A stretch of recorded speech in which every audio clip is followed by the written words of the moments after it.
everyone, welcome to my YouTube channel. Today, let's take a trip. Let's travel back 55 years ago.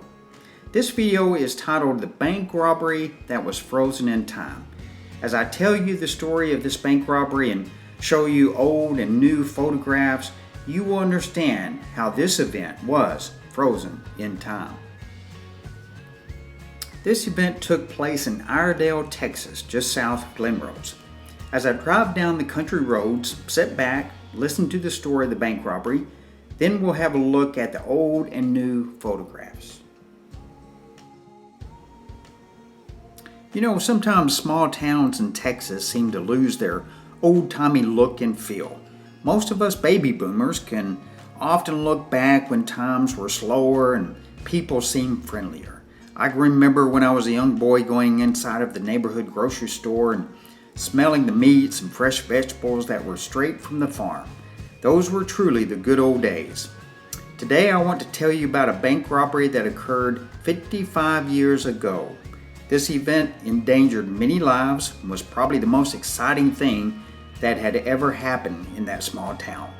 I will bring to your attention not only the details of the robbery, the bank robbers, and the brave lawman, but also how the town has not changed. Most of the buildings are still there, of course in much worse condition, but still there. Of the hidden old photographs that I found of the robbery, I will point out how those same buildings look today. In 1965, Iredell, Texas was a small town with a population of only about 360 people. However, the small country town had a very prosperous bank due to the successful farmers and ranchers in the area. The Iredell State Bank was located on Eastland Street, also known as FM 927, in the heart of downtown.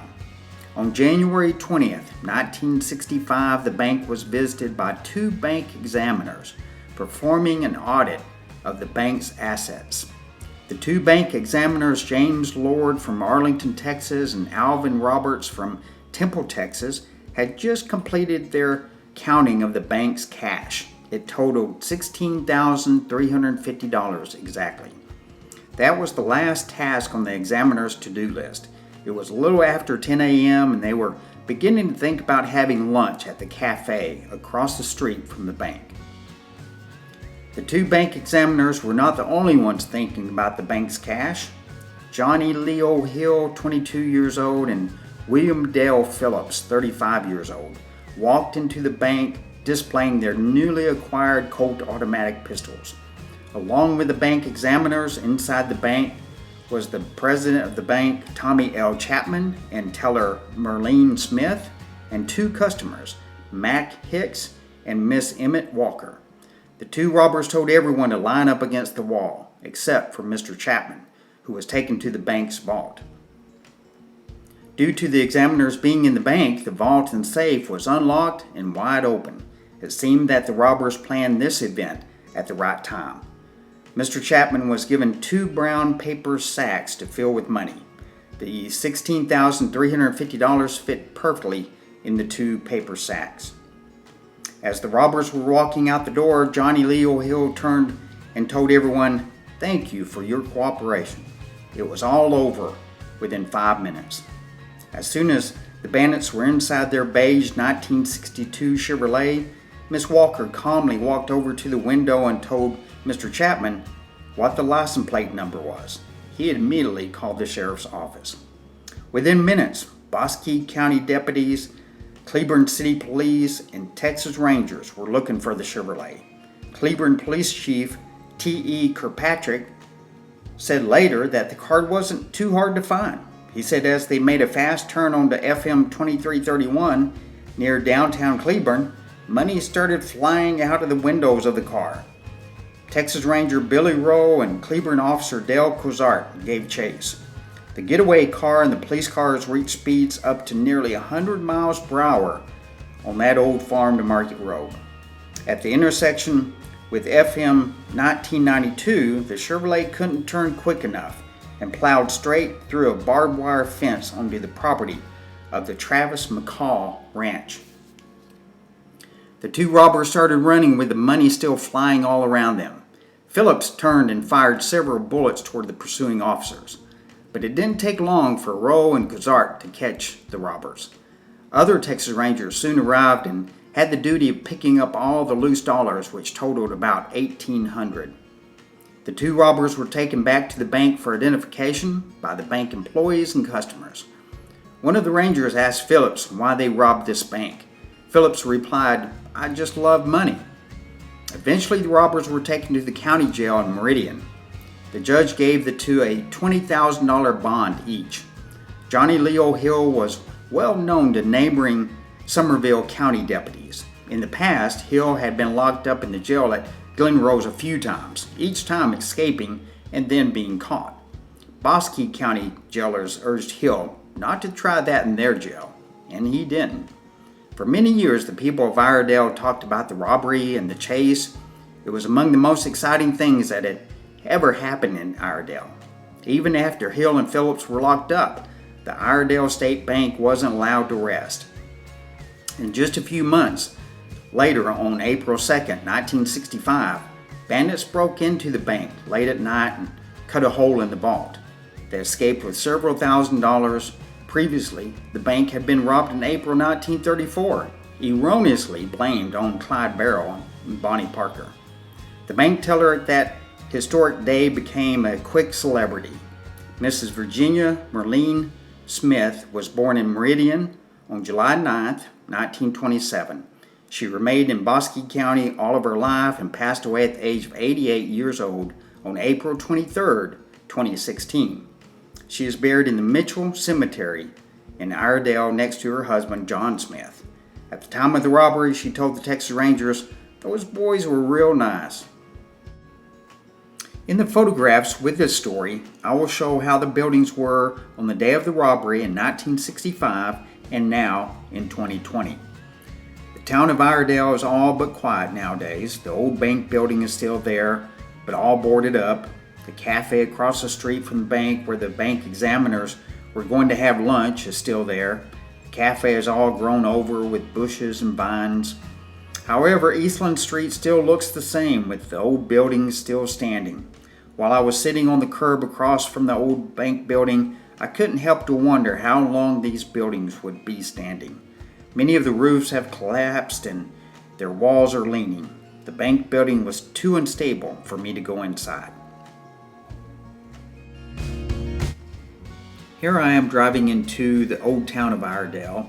We will now compare the 1965 photographs to the 2020 photographs.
This is the road just northwest of Cleburne where the two bank robbers tried to make their escape.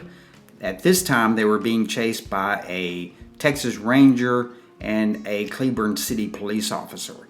At the top of the hill is a T intersection where the bank robbers crashed their car, shot it out with the officers, and were finally apprehended.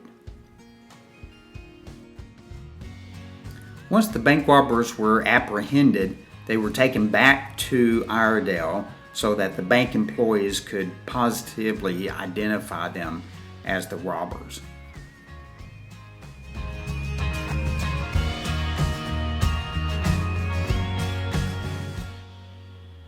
Today was truly like going back to 1965. I hope that you have enjoyed this story and video. Here I've included some additional photographs of Iredell. It's such a fascinating town. I hope that you can see how this bank robbery was truly frozen in time.